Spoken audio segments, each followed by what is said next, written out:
My name is Mike Roman, and I first want to say thank you to all the interpreters. You are doing amazing jobs. I've been a member of CCL since 2018, and I am incredibly thankful to be a part of this conference today. I was a Peace Corps volunteer, like Jeff, in the nation of Kiribati from 2000 to 2002, and never really left. The day my service ended to the country was seemingly the day my commitment to the nation began. I have the honor of presenting a legendary advocate, a former Foreign Affairs Cabinet member for the nation of Kiribati, a doctoral candidate at the Australian National University, and most importantly, a mom to my 3 favorite Banaba and I-Kiribati girls in the world, plus Fefe. My friend of nearly 2 decades, the future Dr. Rimon, will present on our Frontline truths, stories from Kiribati. Kiribati is a Pacific Island nation located where the international dateline crosses the equator.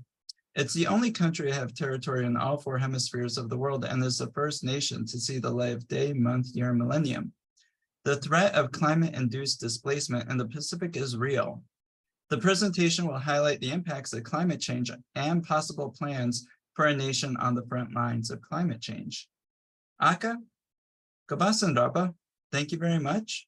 I now hand it off to you. Kabasandrapa, Mike, I hope everyone can hear me.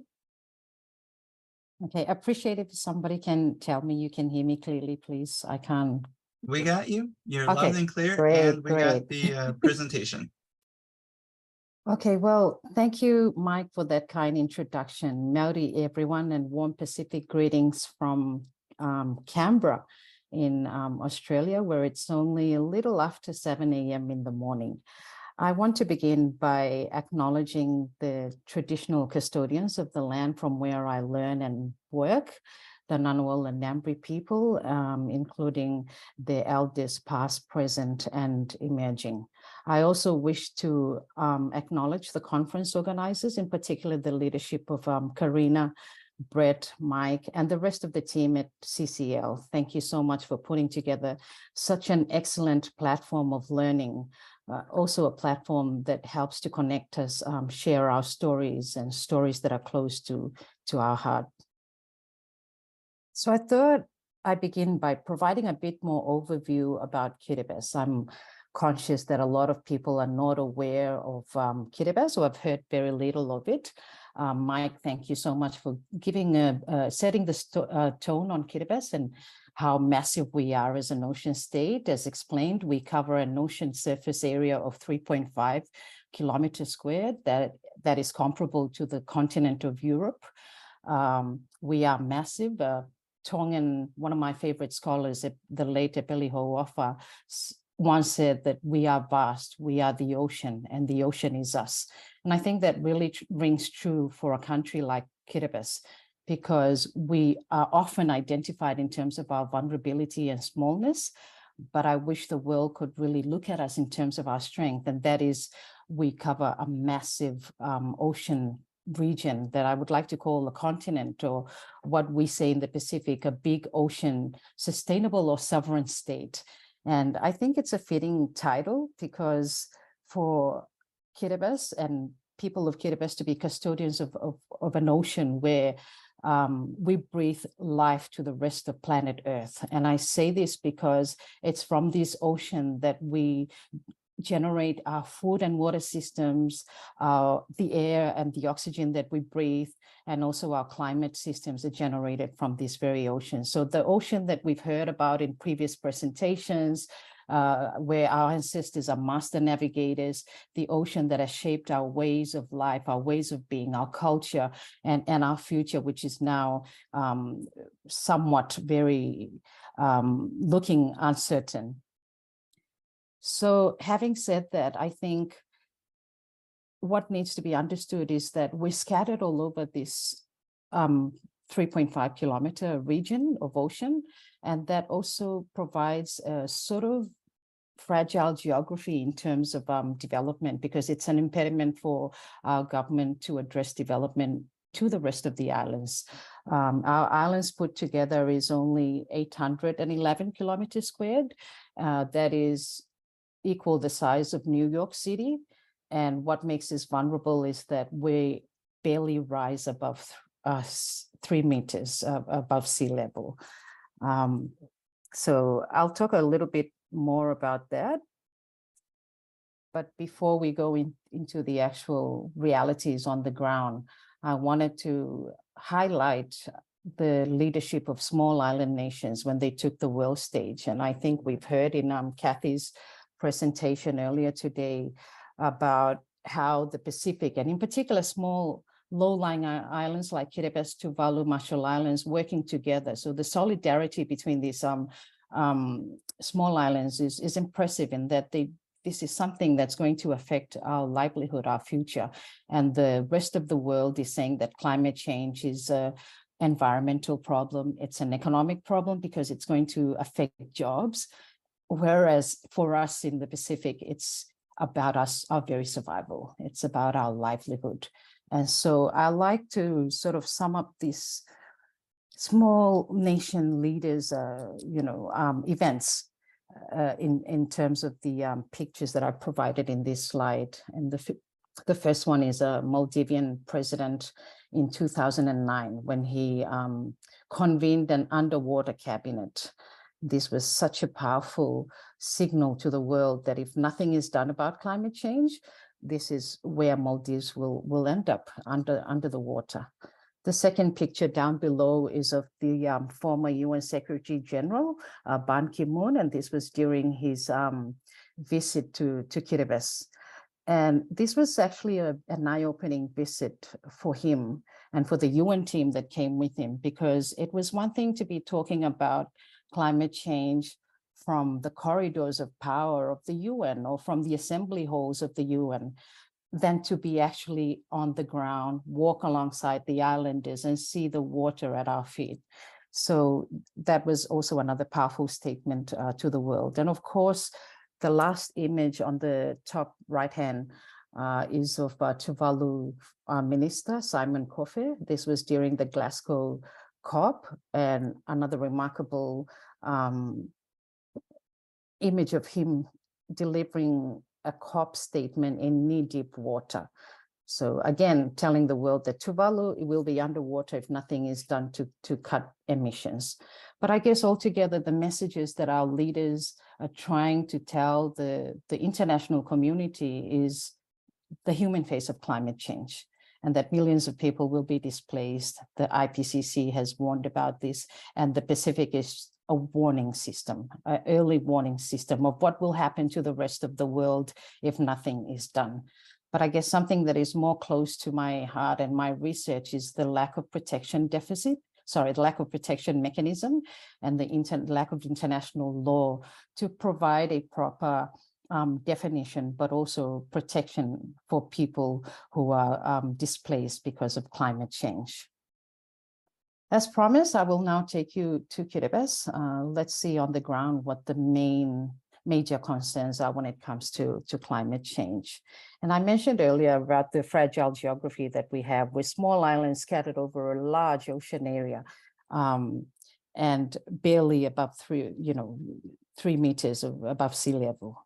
So I'm going to look at the hazards and risk. What are they? And then slowly moving to the climate realities on the ground. So historically, Kiribati has suffered very few disasters with major loss of life and infrastructure damage. This is because cyclones rarely pass through the islands and earthquakes are extremely unlikely. That said, tsunamis, king tides, and flooding and other climate events caused from these major climate events can be catastrophic for a small island like Kiribati and other low-lying islands. The climate realities on the ground. The IPCC projects an increase in sea level rise between 5 centimeters and 15 centimeters by the year 2030. Now, this is going to be quite catastrophic for our small island of Kiribati. because the sea level rise will undermine the integrity of the land, the integrity of our food system, our water system, making life impossible on our island. There is also prediction that storm surge and king tides are going to happen, and they're not just predictions, these are already happening on the ground in Kiribati. Again, this affects our way of life, our food system, our water system. Water shortage is a big issue in Kiribati, so naturally our water table is very limited. The underground aquifer is very thin, so that any marginal increase in water level will render life impossible, because it means that we will be drawing daily water supply from a brackish source underground. I think it's also important to understand that in Kiribati at the moment, the major water supply that is provided to the country on the capital of Tarawa is only 10 liters per day per person. And this falls below the 50 liters per day per person that the WHO recommends, or the minimum requirement.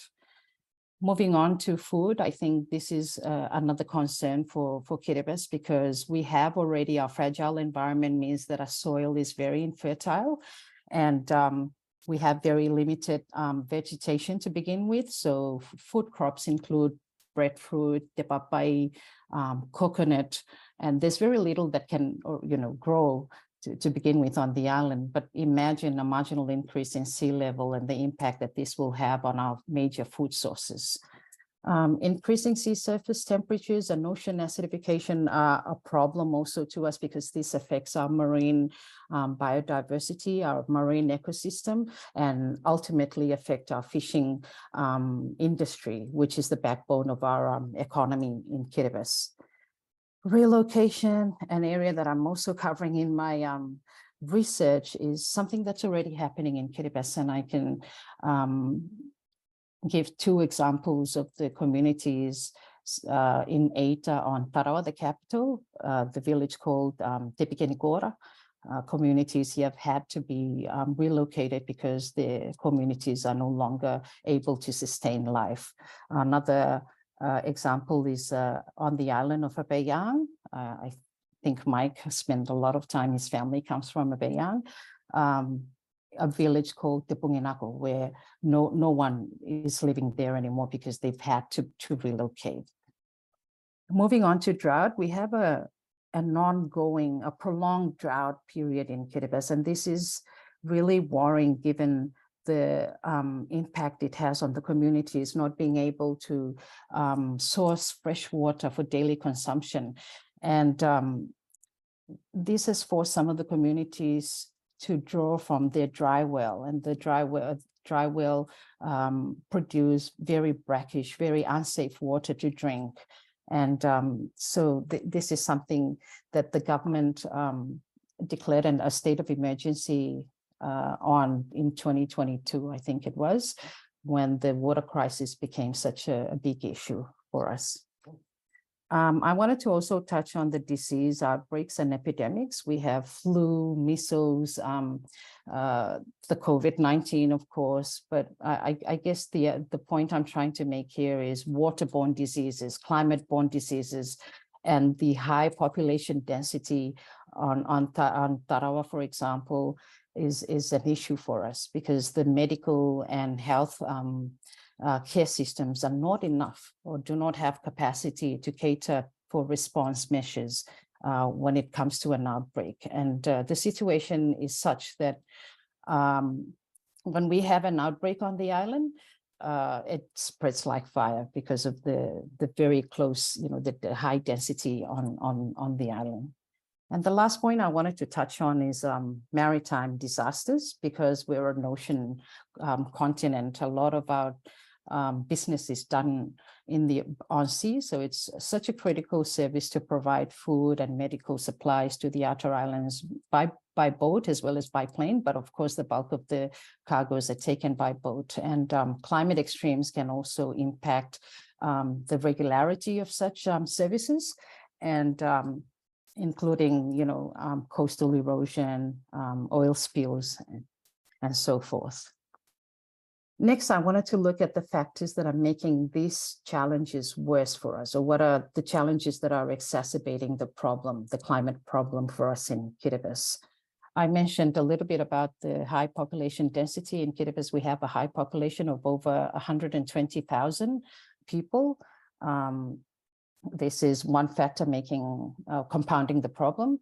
The internal migration is also an issue because people tend to move regularly to the capital to seek better access to markets, education, medical and health services, as well as bright lights on the capital. So it's hard to sort of control the population in the rural urban areas with this outer island migration into the capital. I mentioned the high density living and environmental degradation.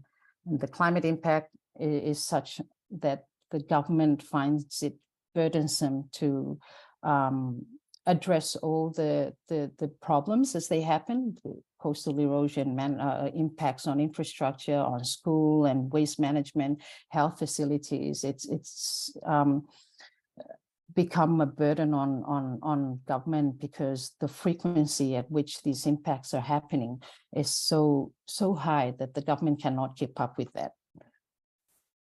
We also noted in the previous slide the high frequency of climate extremes such as spring tides, sea level rise, drought, and so forth. So that's just a reiteration of that point. And of course, limited food supplies increases dependency on fishing, but also on imports. And this leads to health issues and problems such as NCDs. On a more socioeconomic front and political front, I wanted to identify the limited work opportunities because we have a high youth bulge. The problem of unemployment is one of the challenges because the population is not able to build their economic resilience to adapt to some of the changes brought about by climate change. There is also limited absorptive capacity and knowledge and skill gaps across all sectors. That's another issue. Lack of awareness on sustainability and adaptation best practices. While this is happening, it still needs to be widespread. And there is limited access to climate financing. I think this has been discussed a lot of times, but for a country, one of the most vulnerable countries in the world, not to be able to put their hands on the money that's provided for the purpose of helping them is just, defeats the purpose of the fund in the first place. Development partner programs, these are good, but I think there has been in the past a lot of competition and crowded, they crowd in the same space, and this creates a lot of confusion on the government and our small economy, our small workforce to be able to, mobilize some of these activities. And the last point I wanted to touch on in this slide is the political polarization. I think sometimes changing government policies is a challenge in that there may be reforms that may be discontinued because of the change in government or leadership. So what are the response strategies? What has the government of Kiribati done to address these challenges? Excuse me. I'm going to look at the disaster risk management cycle and then the future pathways. So here is our disaster risk management cycle. This is developed by the Office of the President. It's a whole of government, whole of country approach. So in conjunction with other ministries, such as the Ministry of Environment, Ministry of Infrastructure and Sustainable Energy, and of course the police having a big role also in this risk management cycle. This composes of three disaster phases. The first one is pre-disaster preparedness, making sure that people are aware of a disaster or an event before it happens, and that they are able to avoid as much as possible the impact of harm on them and their communities. The second cycle looks at the during disaster response, which is emergency response taken to ensure that the needs and provisions of people at risk are met and damage and suffering minimized as much as possible. And of course, the last cycle is the post-disaster and recovery phase. And this focuses on actions to achieve early recovery and rehabilitation of affected communities, particularly in terms of their access to utilities and make the ability for them to return to normal as fast as possible. Now, while this looks like a very straightforward and easy to follow cycle, I think for me, something that I find a little bit of trouble understanding is how it's actually implemented. And I say this because it's nice to have a plan, but what happens in the during disaster phase, number two, in the pre-disaster, it's okay for us to be well aware of the event coming. So for example, the government will announce that there will be a spring tide coming this afternoon. And so people prepare for that. But given the nature of our islands and people living mainly on the coastline, when the disaster actually hits, where do they go? I think for me, that's a really deep question and something that nobody can really explain or translate in this disaster risk cycle. And the more people move away from the coastlines, the more they fall back into the sea. So it's quite a complicated matter. Now, future pathways. Now, I want to touch on the work that the two previous governments have done in Kiribati to respond to climate change. And the first is the government of Anotetong in 2003. When they came into power, they introduced migration with dignity. And they saw this as a moral obligation and leadership of a government to inform its population on their future. And the idea was not to promote migration for people to leave their country and go out, because of course this would defeat the purpose of us asking the international community and the major emitters to cut down on emissions. But I think the idea, the rationale behind the government migration with dignity policy was really to prepare our people, because it would be a bigger cost not to inform their futures with what options they may want to take. And I think the majority of people would want to stay at home, but if people choose to go and live overseas, they do not go there as helpless people and refugees, and that they are able to migrate as dignified people with skills who can contribute to the economies of the country, but also help communities back home. So the Tong administration also saw a lot of regional and international championing of climate change. And this saw the development of the Coalition of Atoll Nations on Climate Change. And of course, this all channeled towards the PIPs or regional efforts to the SIDS and then to the UN. I think it was such a regional solidarity that saw small islands, but also the whole of the Pacific community going to New York and, organizing a march to talk about climate change. I think it was in 2015 when the government of New Zealand was the president of the UN at that UN Assembly at that time, and they asked what the Pacific wanted to include in their priorities to be raised to the UN Security Council, and it was climate change. So I think it was, I mention this because it's really a remarkable leadership by our leaders in the Pacific, making sure that our issue on climate change was heard at the international arena.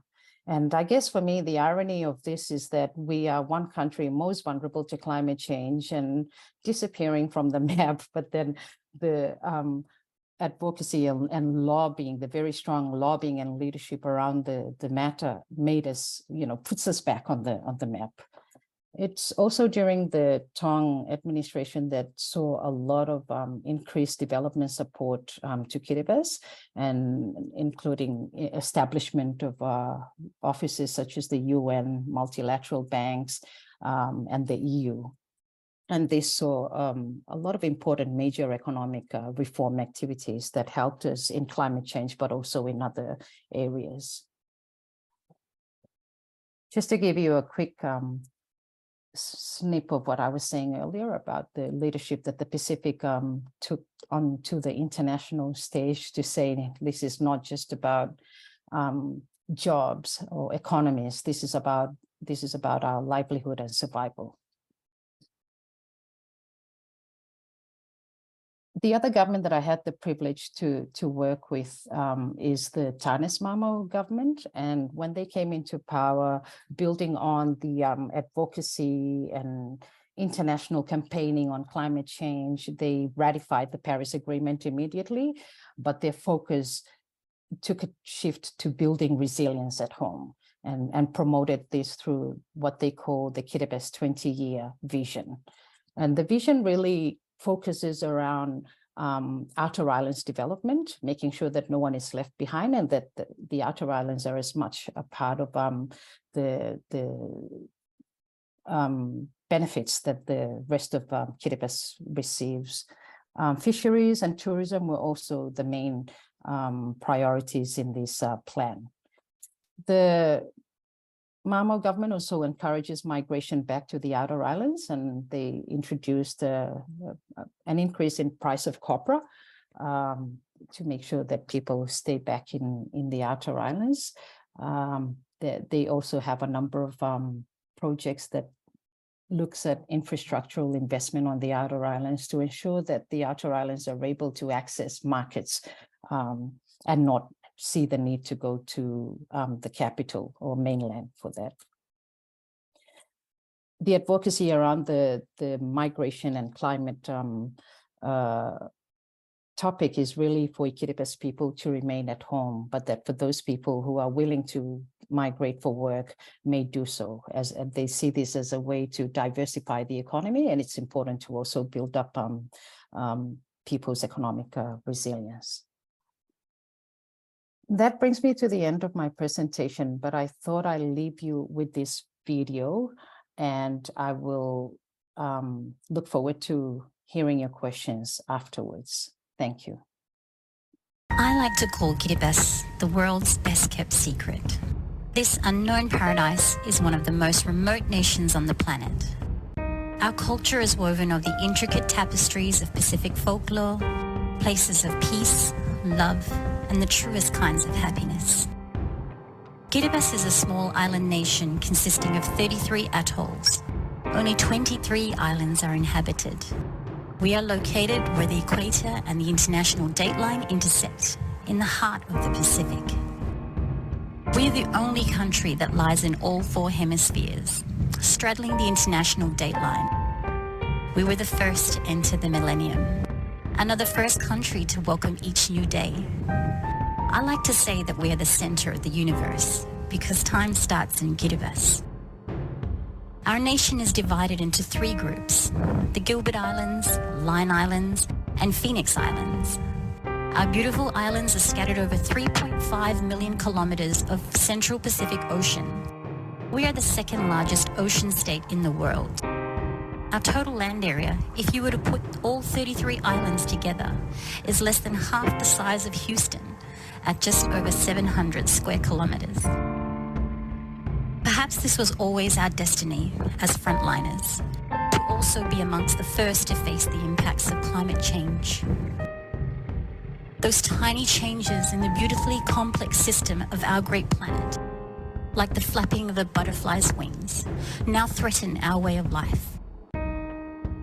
Our lands are only 1.5 meters above sea level. Our freshwater lens is so shallow. Saltwater intrusion has already crept into our lives. Our crops are failing and our people are adapting. Prolonged droughts, heavier rain, powerful king tides, coastal erosion, unprecedented cyclones, changes to our marine ecosystem, where shellfish no longer thrive abundantly. Everything has changed. Our country is predicted to vanish from this planet. Our way of life is threatened by the very ocean that has sustained our existence for thousands of years. And yet we feel so blessed, because God has protected and sheltered us for so long in this hidden and secret paradise where no one even knows our real name. We are Tungaru, which means we gather in joy. When we say hello, it's not hello. We greet you with a blessing of well-being. And when we say goodbye, we don't say goodbye. We say we'll see you. And so we're ready for what the future brings. Because Deitungaru does not mean we belong to our nation. It means we are our nation.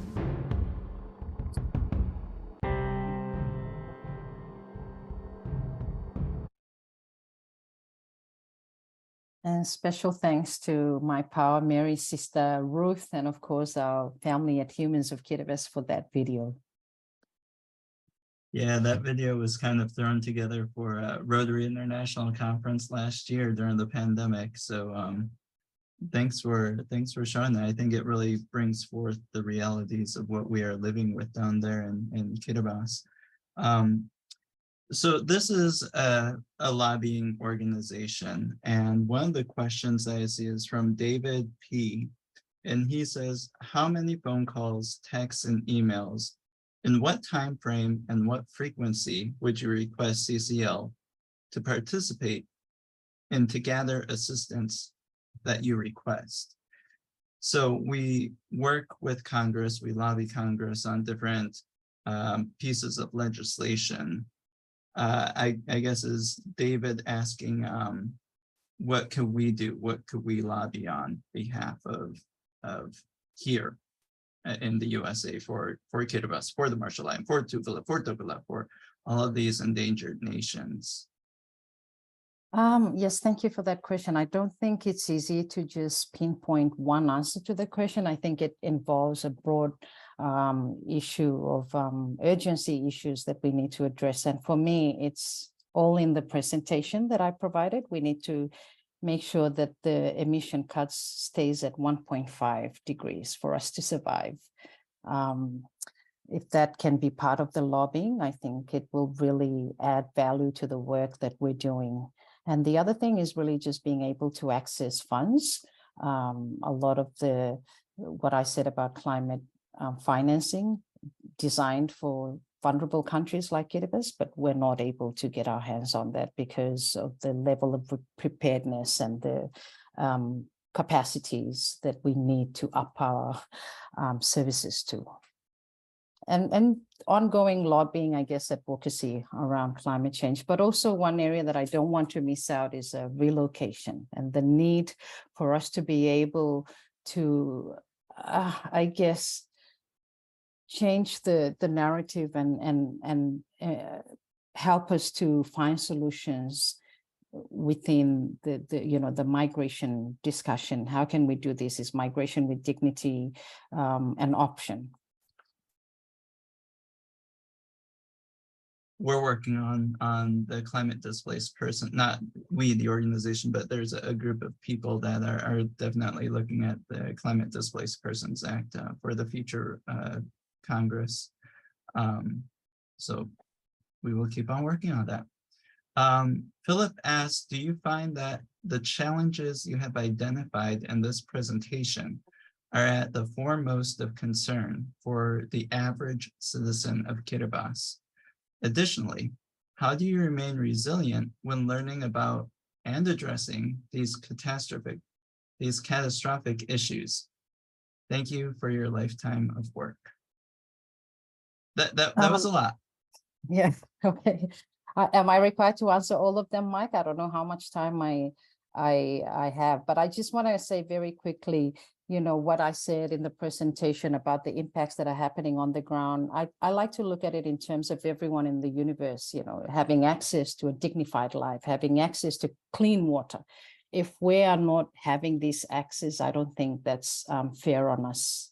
And that's why I believe that the challenges are real.